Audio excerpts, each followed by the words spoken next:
하나님 말씀은 욥기서 9장 1절부터 10절 여호와는 지혜롭고 강하시다라고 하는 제목을 가지고 하나님 말씀 보도록 하겠습니다. 우리 한 절씩 교독하겠습니다. 욥이 대답하여 이르되 진실로 내가 이 그런 줄을 알거니와 인생이 어찌 하나님 앞에 의로우랴. 사람이 하나님께 변론하기를 좋아할지라도 천마디에 한마디도 대답하지 못하리라.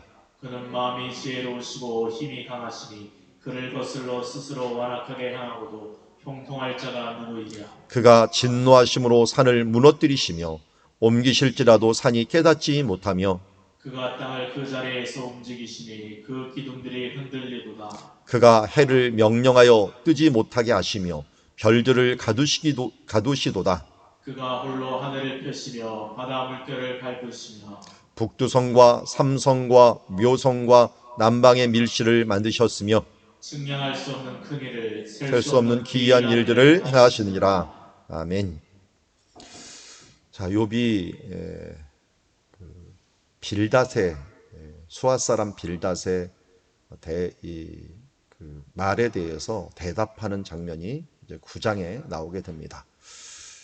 그러니까 지금 흐름이 욥이 먼저 한탄을 하고 그 다음에 대만 사람 엘리바스가 내가 그럴 수 있느냐 하면서 또 얘기를 하고 욥이 다시 얘기를 하고 그에 대해서 또 수아 사람 빌닷이 또 반박을 하고 다시 욥이 이야기하는 지금 구조로 한탄하고 또 반박하고 또 대답하고 하는 반박하고 대답하는 식으로 진행되고 있는 모습을 봅니다.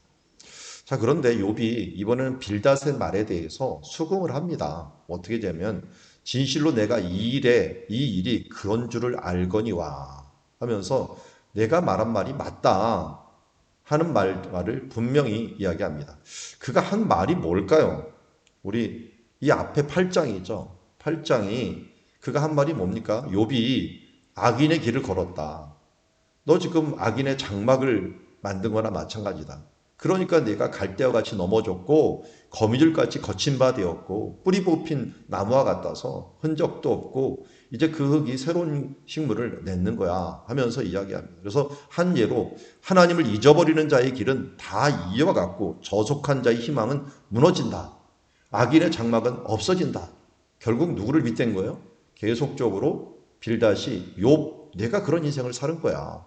우리가 다 알지는 못하지만 하나님이 이런 결과를 주신 걸 보면 분명히 너는 그렇게 사는 거야 라고 이야기를 했습니다. 이에 대하여 지금 욥이 의외로 대답을 했습니다. 이 일이 그런 줄 안다. 그렇지만 인생이 어찌 하나님 앞에 의리오랴. 사람이 하나님께 변론하기를 좋아할지라도 천마디에 한마디도 대답하지 못하리라. 한마디로 우리가 하나님께서 그렇게 걷어가시고 행하시지만 인생이라고 하는 존재가 어차피 하나님께서 걷어가시면은 그 앞에 의로운 존재가 아니기에 뭐라고 할 수가 없고 우리가 무슨 변론을 한들 우리가 천마디를 할지라도 하나님의 한마디에 대답하지도 못할 것이다. 이게 사실은 뒷부분에 가면은 39장, 40장, 41장에 오면 하나님이 나타나셔갖고 욥에게 하시는 말씀에 욥이 한마디도 대답을 못합니다. 그러니까 하나님이 등장하시면 첫마디 한마디도 말하지 못하는 것은 아무리 인간이 철학을 얘기하고 그에 대해서 정말 뭐 잘난 체를 하면서 논리적으로 이렇고 뭐가 이렇고 내가 아무리 핑계를 대고 자초지종이 이래갖고 얘기를 한들 하나님 앞에서 한마디도 못하는 거예요. 그러니까 우리가 하나님 앞에 이거 괴롭습니다. 저거 괴롭습니다. 또 말하기도 하고 때로는 이게 문제야 저게 문제야 하면서 우리가 이것저것 따지고 있지만 그 부분들이 하나님 앞에서는 정말 아무것도 아닌 것이 되는 거예요. 그래서 우리의 근원적인 문제는 하나님께 있기 때문에 우리의 근원적인 문제를 가지고 하나님께 먼저 나가야 돼요. 세상 사람들에게 호소해봤자 필요가 없습니다. 물론 그것이 고쳐줄 수 있는 잠깐의 유익은 있겠죠. 세상의 의사들이라든지 상담가라든지 또 목회자라든지 이런 사람들이 그 개인적으로 준다면 뭔가 문제 조금이라도 될 수 있을 겁니다. 그렇지만 진정한 문제는 하나님 앞에 나가는 것밖에 없습니다.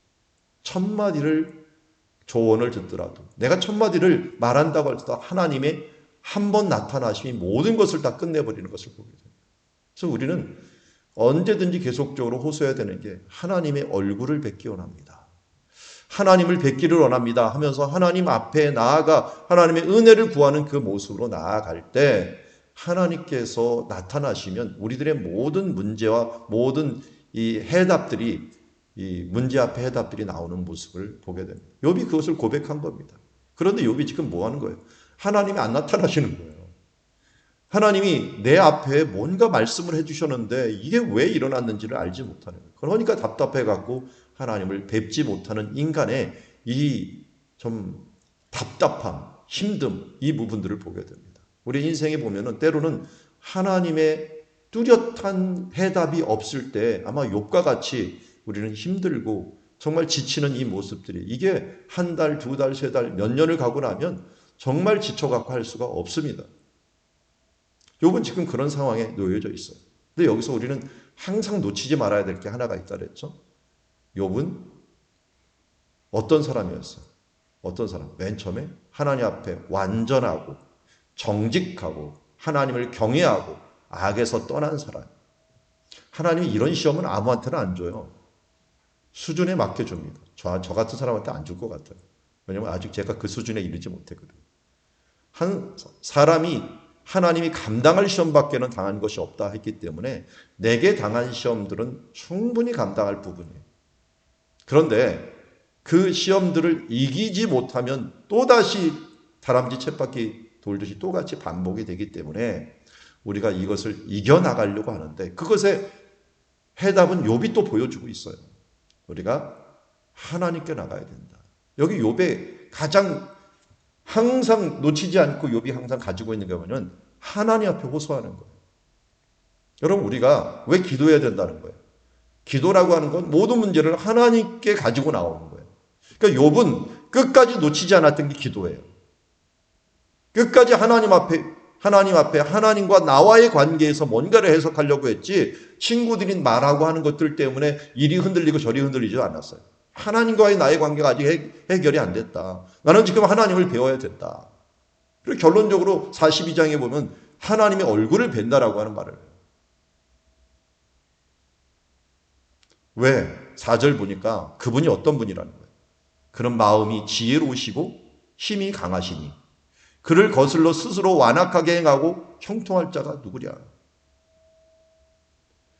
우리 인생이 정말 거미줄 같고 정말 뿌리 뽑히면 남지 않는 존재와 같고 정말 아무것도 아닌 그런 존재 같지만 하나님께서 지혜를 주시고 하나님께서 능력을 주셔서 지금까지 살았기에 내가 살 수 있었다라고 하는 부분들을 분명히 하고 그리고 우리가 우리 마음이 지혜로우시고 힘이 강하신 그분을 거슬러서는 내가 아무것도 형통할 수 없었다.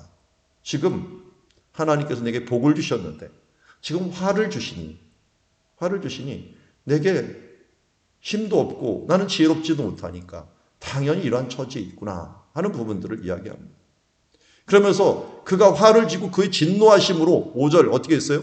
산을 무너뜨리시며 옮기실지라도 산이 깨닫지 못하는 것처럼 내가 지금 그런 상황이라는 거예요. 그가 진노하시고 산을 무너뜨리며 옮기고 그래도 산이 깨닫지 못하는 거예요. 산을 당하는데 내가 꼭 산과 같은 존재로서 지금 서 있는 거예요.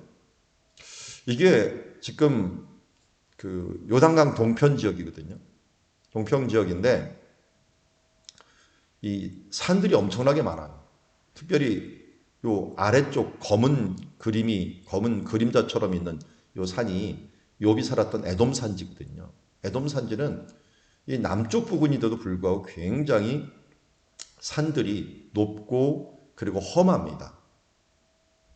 그러니까 그가 살았던 우스 지역이 유목민의 터전도 되지만 산지들이 워낙 이 험하게 자리 잡혀 있다 보니까 산이 무너지며 옮기실지라도 산이 깨닫지 못한다 그랬는데 지진이 일어나기도 하는 거예요. 여기가 제가 뭐라 그랬어요? 이게 그 지진대라 그랬죠. 이 요단강 계곡 쪽이 지진대라고 지진이 자주 일어납니다. 그러니까 아마 욥도 유목민으로 있으면서 뭐 산이 무너지고 막 지진이 흔들리는 부분들을 알 수 있었을 거예요. 그래서 6절에 그 얘기를 하고 있어요. 그가 땅을 그 자리에서 움직이시니 그 기둥들이 흔들리도다라고 얘기를 하고 있습니다. 그러니까 얘다 고대에는 하나님이 이 큰 땅을 갖다가 한 7기둥으로 이렇게 기둥으로 이걸 붙잡고 있다고 생각을 한 거예요. 그래서 회당에서도 회당을 만들 때 기둥을 꼭 만드는데 7기둥을 만들어 놔요. 회당 안에는. 7기둥 만들어 놓은 게 하나님께서 이 지구를 바치듯이 그 하나님의 그 바치시는 기둥, 이 부분들을 그들이 이제 이 사구에서 나온 하나의 표현이라고 할 수가 있죠. 이 오른쪽에는 여리고성인데요. 여리고성 어떻게 무너졌어요? 지진이 또 무너졌어요. 외치니까 무너진 흔적들 보니까 다 지진으로 무너진 흔적들이 다 나와요. 그래서 하나님께서 산을 무너뜨리고 막 흔드는데 산들도 왜 자기가 무너지는지 모르듯이 나도 지금 그런 상황에 지금 처해 있다라고 말씀하고 있습니다.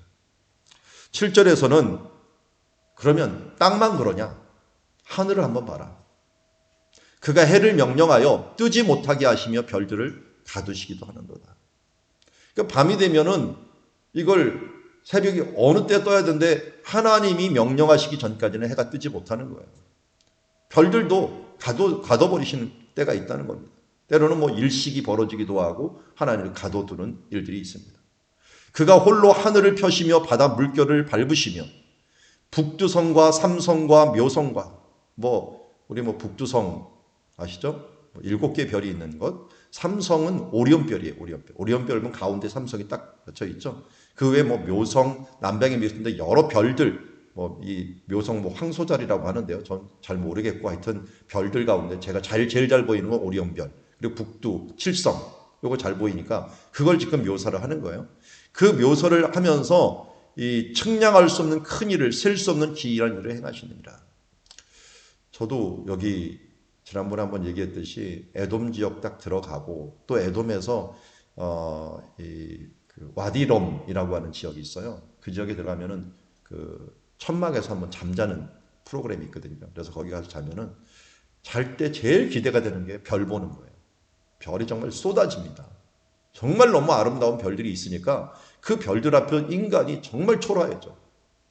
그리고 하나님의 위대함을 그냥 이야기할 수밖에 없어요. 근데 현재 인간들은 자기네들이 만들어 놓은 불빛 때문에 하늘의 별들이 안 보이는 거예요. 그래 하나님을 느낄 수가 없어요. 욥이 이렇게 느끼듯이 느낄 수가 없는 거예요. 지진 이런 것도 막으려고 뭔가 힘을 쓰는데 그 앞에서 우리 인간의 약함들을 보게 됩니다. 그래서 욥의 결론은 여기서 뭘 얘기합니까? 주는 지혜롭고 강하시다. 그래서 주님 안에서 첫마디에 한마디도 대답하지 못하고 이 산들, 땅들도 깨닫지 못하고 1월 성신도 하나님께서 주관하시기 때문에 하나님께서 기이한 일을 행하시기 때문에 한마디 뭐 한다는 거예요? 내가 그렇게 얘기했지만 하나님의 뜻을 우리가 다 어떻게 알겠느냐? 실제적으로 그래요. 하나님의 뜻을 우리가 어떻게 다 알겠어요? 근데 우리는 주님의 뜻을 알 때 어떤 일이 벌어집니까? 우리의 인생의 모든 문제가 해답이 하나님께 있는데 하나님이 안 알려주면 모르는 거예요.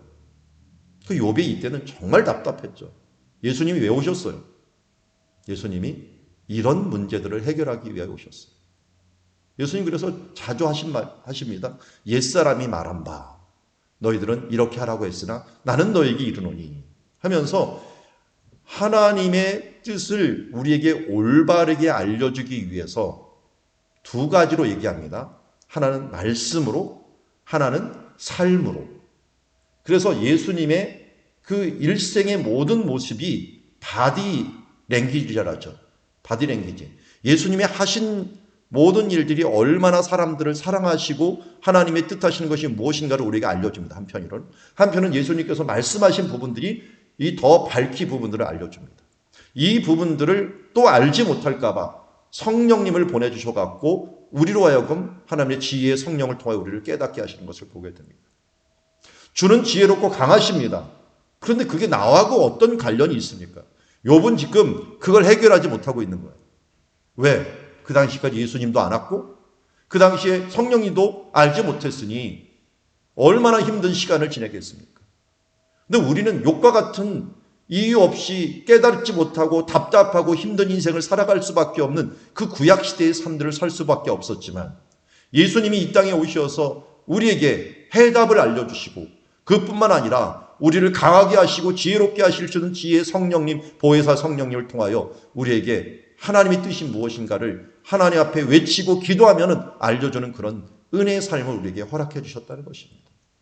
그러니까 욥의 이 답답함은 결국은 우리가 주님의 은혜를 입지 못하면 이렇게 답답하게 살 수밖에 없고, 우리가 복도 받았지만 화를 받을 때 하나님의 뜻이 무엇인지를 모르고 헤맬 수도 있다는 부분들을 우리에게 알려주고 있습니다. 다행히 우리에게는 주님께서 오셔서 이 모든 것들을 다 행하신 다음에 십자가에서 뭐라고 외치고 죽으셨습니까?